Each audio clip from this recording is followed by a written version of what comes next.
MNS news live में आप सभी का स्वागत है। मैं हूँ आपके साथ अर्शी अंसारी। आइए देखते हैं राजनीति की कुछ खास खबरें। मोदी ने जापानी पीएम किशिदा को चखाया गोलगप्पे का स्वाद। भारत जापान बढ़ाएंगे वैश्विक राजनीतिक की साझेदारी। भारत से सीधे यूक्रेन रवाना हो गए जापानी पीएम। आइए देखते हैं खबरें विस्तार से। मोदी ने जापानी पीएम किशिदा को चखाया गोलगप्पे का स्वाद, लस्सी और आम का पन्ना भी लिया आनंद। जी हाँ, प्रधानमंत्री नरेंद्र मोदी ने भारत की 2 दिवसीय यात्रा पर पहुंचे जापान के प्रधानमंत्री फूमियो किशिदा का पहले दिन यानी सोमवार को दिल्ली के बुद्ध जयंती पार्क का दौरा कराया। जी हाँ, पार्क में जापानी पीएम किशिदा ने मोदी के साथ गोलगप्पे, लस्सी और आम पन्ना का लुत्फ उठाया। पीएम मोदी ने शेयर किया वीडियो। जी हाँ, पीएम नरेंद्र मोदी ने इंटरनेट मीडिया पर एक वीडियो भी शेयर किया है जिसमें किशिदा को गोलगप्पे खाते हुए देखा जा गया है। उन्होंने वीडियो को शेयर करते हुए कैप्शन में लिखा, मेरे दोस्त जापान के पीएम फूमियो किशिदा ने गोलगप्पे का लुत्फ उठाया। वीडियो में जापानी पीएम अपने भारतीय समकक्ष के साथ लस्सी बनाने वाले लकड़ी को घुमाते हुए भी दिखाई दे रहे हैं। जी हाँ, दोनों नेताओं ने किया बाल बोधि वृक्ष का दौरा। जी हाँ, भारतीय व्यंजनों का लुत्फ उठाने से पहले दोनों नेताओं ने बुद्ध जयंती पार्क में बाल बोधि वृक्ष का दौरा किया।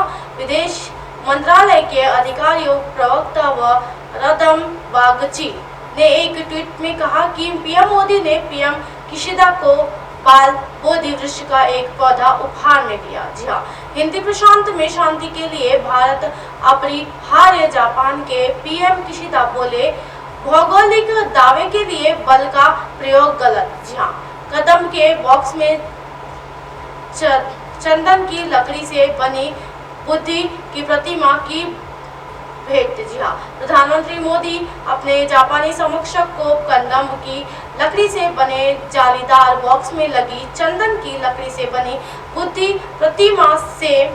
प्रतिमा भेंट की।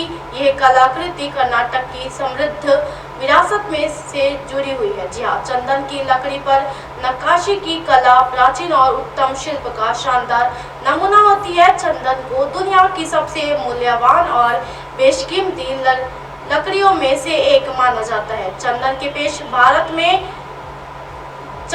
पेड़ भारत में पाए जाते हैं और इसकी लकड़ियां सदियों से भारतीय संस्कृति का एक महत्वपूर्ण हिस्सा रही है।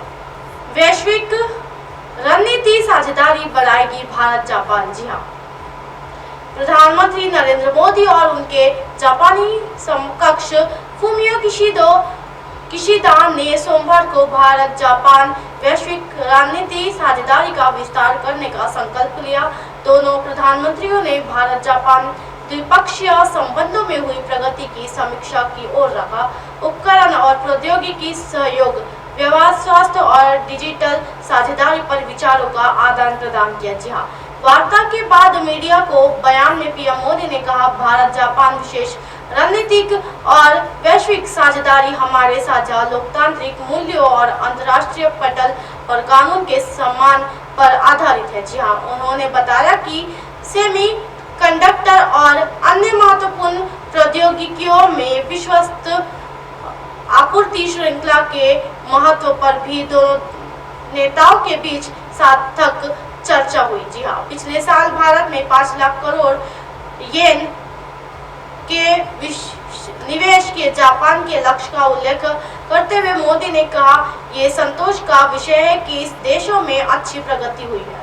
भारत से सीधे यूक्रेन रवाना हो गए जापानी पीएम, क्या है एजेंडा? जी हाँ, जापान के प्रधानमंत्री फूमियो किशिदा यूक्रेन के राष्ट्रपति वोलोदिमीर ज़ेलेंस्की की बातचीत के लिए मंगलवार को सुबह कीव के लिए रवाना हो गए। जी हाँ, किशिदा की ये यात्रा ऐसे वक्त हो रही है जब चीन के राष्ट्रपति शी जिनपिंग पड़ोसी देश रूस की 3 दिवसीय यात्रा पर है। जी हाँ, किशिदा यूक्रेन की राजधानी में राष्ट्रपति वोलोदिमीर ज़ेलेंस्की से मुलाकात करेंगे। जी हाँ, जापान के विदेश मंत्रालय ने किशिदा की कीव यात्रा की घोषणा करते हुए कहा, किशिदा राष्ट्रपति जेलेंस्की के नेतृत्व में अपनी मातृभूमि की रक्षा के लिए डटे यूक्रेन के लोगों के साहस और उनके धैर्य के प्रति सम्मान व्यक्त करेंगे तथा जापान के प्रमुख एवं G7 के अध्यक्ष के तौर पर देश के लोगों के साथ एकजुटता तथा समर्थन जताएंगे। जी हाँ, मंत्रालय ने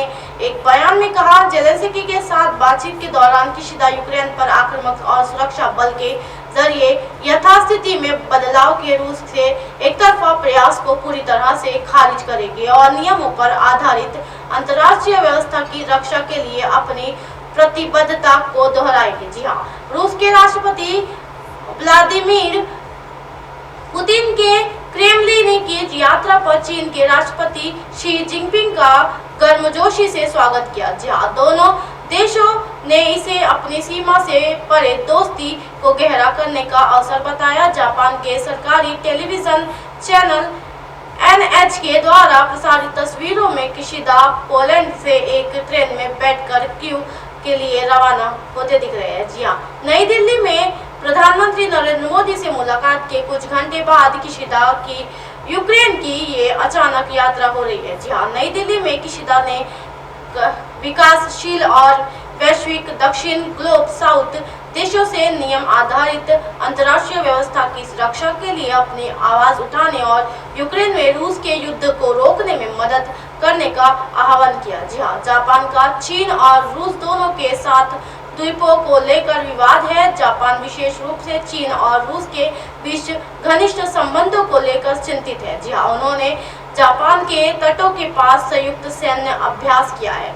किशिदा मई में होने वाले 7 देशों के समूह G7 के सम्मेलन की अध्यक्षता करेंगे। वो G7 के एकमात्र नेता है जिन्होंने यूक्रेन की यात्रा नहीं की थी और ऐसा करने को लेकर अपने देश में उन पर दबाव था। जी हाँ, मॉस्को द्वारा यूक्रेन के आक्रमण करने के बाद रूस पर प्रतिबंध लगाने और यूक्रेन का समर्थन करने में जापान अन्य G7 देशों के साथ कदम से कदम मिलाकर चल रहा है। जी हाँ, ऐसी संभावना है कि किशिदा जेलेंस्की के साथ मुलाकात के दौरान यूक्रेन के लिए निरंतर समर्थन की पेशकश करेंगे। अब आप हमारे चैनल को आपके मोबाइल पर भी देख सकते हैं। मोबाइल ऐप पर देखने के लिए प्ले स्टोर से MNS news TV app download करें। इंस्टा, लिंक, ट्विटर, हाइकुक, फेसबुक और कई सोशल मीडिया के प्लेटफॉर्म पर हमारा चैनल उपलब्ध है। आप इसे यूट्यूब पर भी देख सकते हो। आप हमारे चैनल को लाइव भी देख सकते हो www.mnsnews.com पर। फिलहाल वक्त तो चला दर्शकों ब्रेक का। ब्रेक से लौटने के बाद देखिएगा देश और दुनिया की तमाम खबरें। बने रहिए एमएनएस न्यूज़ पर। नमस्कार।